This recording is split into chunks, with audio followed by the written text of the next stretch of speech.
Oke, selamat sore untuk anak-anak. Oke, anak-anaknya sekarang lagi di rumah ya posisinya ya. Dan hari ini Bapak juga pakai masker. Ikuti ya apa yang dikatakan pemerintah, diikuti. Tapi di rumah bukan tak belajar, tetap belajar dong. Sopo Helios tetap melayani. Oke, kawan-kawan. Dan hari ini juga Bapak masker. Kalian juga anjuran Bapak itu mau kemana pun kalian kalau harus terpaksa keluar rumah gunakan maskernya ya, demi kesehatan kita masing-masing. Oke. Dan ketika kita mau mematuhi peraturan pemerintahnya, mudah-mudahan wabah COVID-19 ini cepat selesai. Oke. Hari ini kita lanjut pelajaran kita. Hari ini kita berbicara tentang pembiasaan. Kemarin kita berbicara tentang pemantulan ya, pemantulan pada cermin datar, cekung, cembung. Itu yang kita selesaikan semuanya. Hari ini kita masuk ke dalam pembiasaan. Sifat cahaya yang kedua dapat dibiaskan. Pertanyaan pertama, kenapa terjadi pembiasaan itu? Atau apa pembiasaan itu? Pembelokan cahaya. Kenapa cahayanya dibelokkan? Ada perbedaan kerapatan. Perbedaan kerapatan itu akan ditunjukkan oleh nilai indeks biasnya. Ya, katakan dulu contohnya, misalnya yang pertamanya udara ya. Udara, di bawah ada air. Oke. Jika sinar itu datang dari yang renggang menuju rapat, ingat tadi ya, bahwa indeks bias itu atau kerapatan itu ditunjukkan oleh nilai indeks biasnya. Indeks bias udara itu 1 ya. Indeks bias air itu sebesar 4/3. Oke. Nah, jika cahaya itu datang dari sinar yang indeks biasnya lebih kecil menuju ke yang lebih rapat, dia akan mendekati garis normal. Ingat, mendekati garis normal. Jadi kalau kita katakan ini misalnya I, ini kita sebutkan R. Apa itu I? Sudut datang. Apa itu R? Sudut bias. Ya, ini ya, sinar datangnya ya. Kemudian ini sinar biasnya. Jadi dia akan dibelokkan. Yang kedua, apabila misalnya dari yang rapat menuju ke yang renggang. Dalam artian bahwa N1-nya ini lebih besar daripada N2. Tadi ini N udara lebih kecil daripada N air ya. Dikembalikan sinar datang itu akan menjauhi garis normal. Nih I-nya, kemudian ini R-nya. Ini datang, ini bias. Jadi dia akan menjauhi garis normal. Persamaan yang bisa kita dapatkan dalam hal ini adalah N1 sin theta 1 sama dengan N2 sin theta 2. Atau N1 kecepatan pertama sama dengan N2 kecepatan kedua. Ini disebut persamaan ya, persamaan Snellius nih. Sebut persamaan Snellius, hubungan antara indeks bias pertama, indeks bias kedua dengan yang kecepatan juga boleh terhadap indeks. Nah, jadi nanti di mana nih cahayanya lebih cepat, di yang renggang atau yang lebih rapat? Tentu saja dia akan lebih cepat di daerah yang kerapatannya renggang, ya, atau indeks biasnya lebih kecil. Ini yang pertama. Pembiasaan itu akan kita aplikasikan ke dalam prisma, plan paralel, juga nanti ada disebut pembiasaan semu ya. Sebenarnya kalau dikatakan atau ketinggian semu akibat pembiasaan, sebenarnya begitu ya. Ketinggian semu akibat pembiasaan, tapi juga kita bisa disebutkan pembiasaan semu ya. Panjang sekali kalau itu contoh apanya judulnya gitu ya. Nah, satu-satu kita perhatikan dan akan kita turunkan persamaannya ya. Kita mulai dari pembiasaan pada prisma. Pembiasaan pada prisma, sinar datangnya yang ini nih, sinar datang. Ini garis normal. Nah, menuju ke yang lebih rapat, berarti dia akan mendekati garis normal. Nih, ini tadi garis normalnya ya. Katakan ini theta 1. Nih, misalnya katakan sebut saja ini theta 1. Ini theta 2. Ini yang ketiga. Ini yang keempat, theta 4. Betanya itu disebut sudut pembias. Ini disebut dengan sudut pembias. Ini disebut dengan sudut pembias. Mari ya, kita turunkan persamaannya ya. Sekarang kita perhatikan segitiga yang ini ya, Bapak pindahkan ya. Nih. Oke, kita akan bagi-bagi persamaan ini atau gambarnya untuk menentukan nilai-nilai yang berhubungan dengan gambar ini.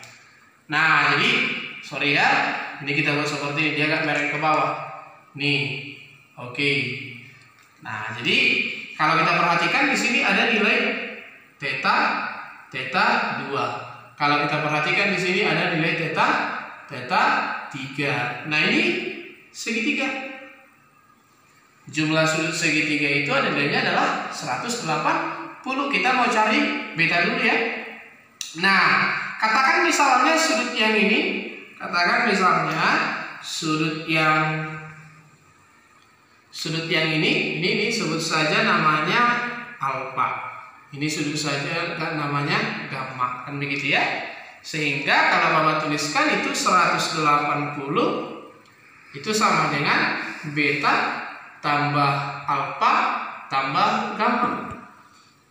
Ya, ingat normal itu dengan bidang itu harus tegak lurus. Dia harus tegak lurus. 90 derajat berarti nilai alfanya berapa? Sama dengan berarti alfa adalah ini kalau tegak lurus 180 ya. 90 ya. Berarti alfanya adalah apa? 90 kurang theta 2. Nih beta tambah 90 kurang theta 2. Yang ini ya, nih. Kemudian di sini tambah lagi 90, ini tadi theta 3 kurang theta 3. Maka 180 itu sama dengan nih ya, 180 ya, kurang beta kurang theta 2 kurang lagi theta 3. Jadi 180 habis ya, pindahkan ya. Betanya itu sama dengan theta 2 tambah theta 3. Nah, itu dia. Theta 2 ditambah theta 3. Berarti besar dari sudut pembiasnya itu adalah theta 2 ditambah theta 3. Nah, jadi kalau tadi kita lanjutkan, saya gambarkan lagi yang ini tadi. Oke ya. Yang sinar datang, kalau saya teruskan, ini juga saya teruskan sudut biasnya. Sudut yang dibentuk antara perpanjangan sinar datang. Ini sudut yang dibentuk antara perpanjangan sinar datang ini juga perpanjangan sinar bias ini disebut sudut deviasi. Nih, ini disebut dengan sudut deviasi. Ya, sudut deviasi. Sama halnya, kalau saya pindahkan beta itu di sini. Nah, berarti deviasinya tadi ini saya katakan alfa. Ini kita sebut tadi gamma. Maka deviasi itu nilainya sebenarnya adalah alfa ditambah gamma. Gitu. Jadi kita mau cari sudut deviasinya. Tadi D sama dengan alfanya itu adalah 90. Ya. Oke, alfanya tadi apa? Alfa adalah theta 1 kurang theta 2. Boleh ya? Nih kalau saya ambil ini theta 1 kan? Dari sini semua kan? Berarti alfanya itu nilainya berapa? Alfanya ini adalah theta 1 kurang theta 2. Tambah lagi. Ini kalau ini theta 4, ini juga theta 4 nih. Sini. Berarti gammanya adalah theta 4 kurangkan dengan theta 3. Tadi munculkan persamaannya theta 2 tambah theta 3. Nah, supaya muncul di sini theta 2 tambah theta 3, maka deviasinya sama dengan theta 1 tambah theta 4 tambah dalam kurung theta 2 tambah theta 3. Kurang ya, kurang min theta 2. Oke, pas min theta 3. Deviasinya sama dengan theta 1 ditambah theta 4 kurang tadinya theta 2 ditambah theta 3 itu siapa? Sudut pembias. Maka nilai deviasinya itu adalah theta 1 ditambah theta 4 kurangkan dengan sudut pembiasnya. Itu yang pertama. Yang kedua, Pak, bagaimana dong kalau misalnya ada sudut pembiasnya kurang atau sama dengan 15? Maka di sini disebut nanti namanya deviasi minimum. Ketika terjadi deviasi nilai daripada theta 1 itu sama dengan theta 4. Theta 1 sama dengan theta 4. Dan theta 2 sama dengan theta 3. Nah, berarti kita simpulkan dari beta.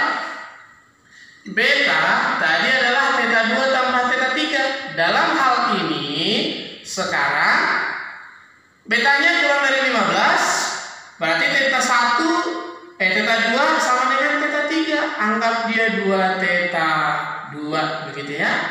Maka betanya atau theta 2-nya itu sama dengan beta per 2. Yang kedua dari deviasi, tapi sekarang namanya deviasi minimum ya. D sama dengan theta 1 ditambah theta 4. Tadi kurangkan dengan beta. D tambah beta sama dengan theta 1 tambah theta 4. Maka deviasi, tadi ini theta 1 tambah theta 1 sama dengan yang theta 4 ya. Berarti deviasi ditambah beta sama dengan 2 theta 1. Oke, maka deviasi minimum tambahkan dengan beta per 2 itulah theta 1-nya. Pak, itu untuk apa? Sekarang ingat tadi persamaan Snellius pada pembiasan. N1 sin theta 1 sama dengan N2 sin theta 2.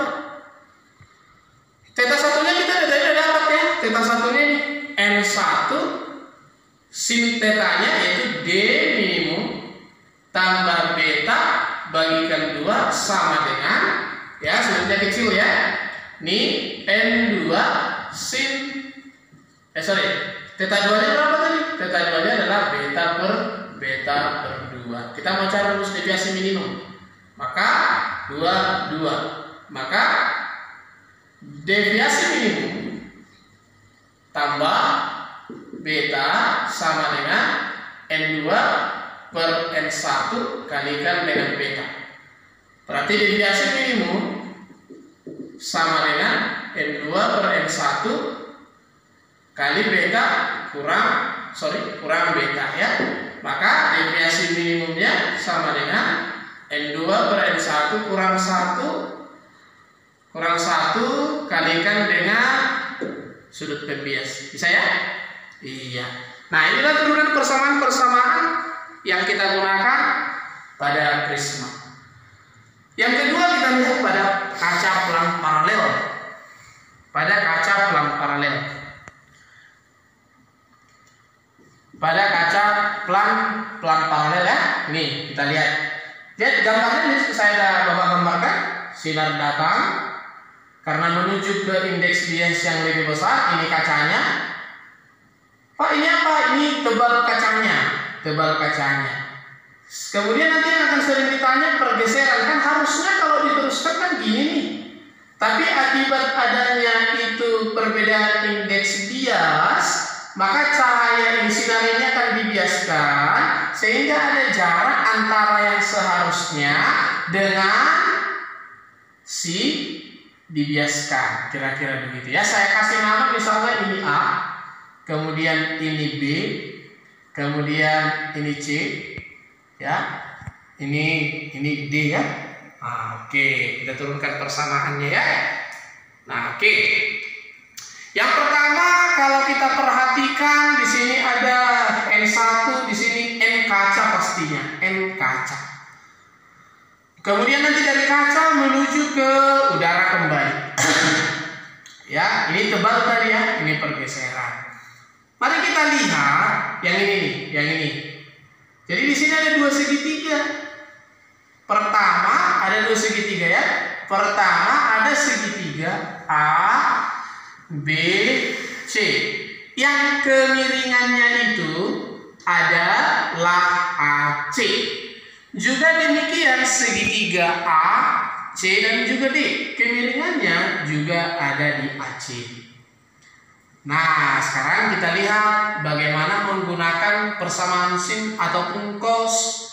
Nah, tentu saja kita supaya dapat T yang ini, ya, ini nanti D, berarti kita pakai cos ya. di mana cos theta 2 itu sama dengan samping per miring. Samping itu ini tebalnya T per miring. Miringnya siapa? Si AC.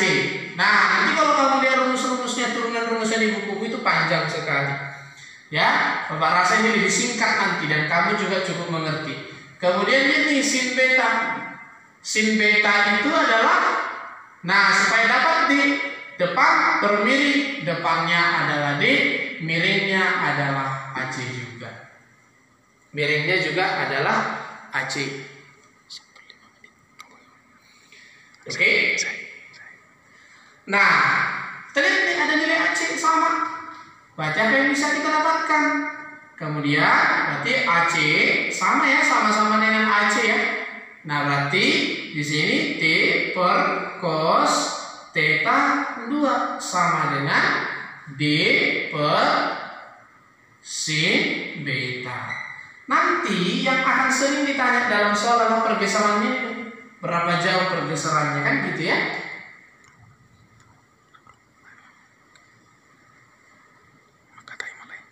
Nah, ini pergeserannya. Nanti akan ditanya berapa pergeserannya.